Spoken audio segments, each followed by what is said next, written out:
Kamusta? Update ko lang tong ating si Totoy Brown na ating pang-up. Ayan, di ko kagad na i-post kaya sige extend natin hanggang December 20.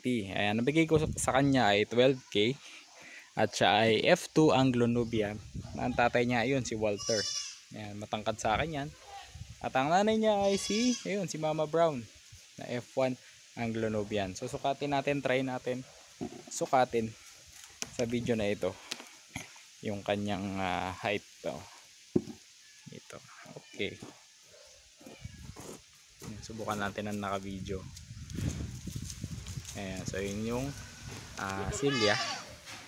Mahirap pag nag-iisa eh. Ayan. Oh, Totoy Brown. Oh, dito.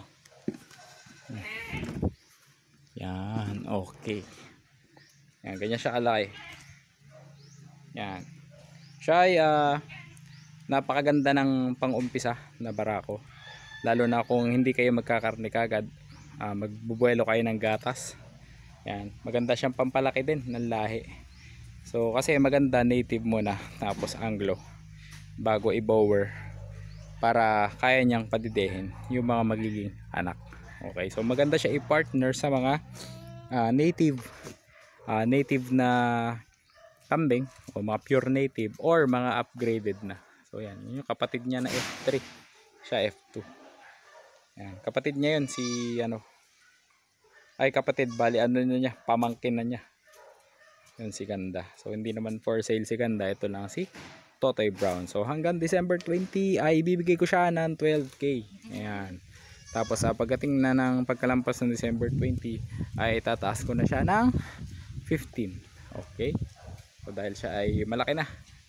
At ilang months na ba to? February, March, April, May, June, July, August, September, October, November, December.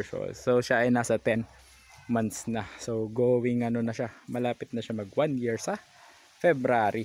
Okay, so yan ang kanyang yag balls. Yan. Pantay. Yan ang kanyang katawan.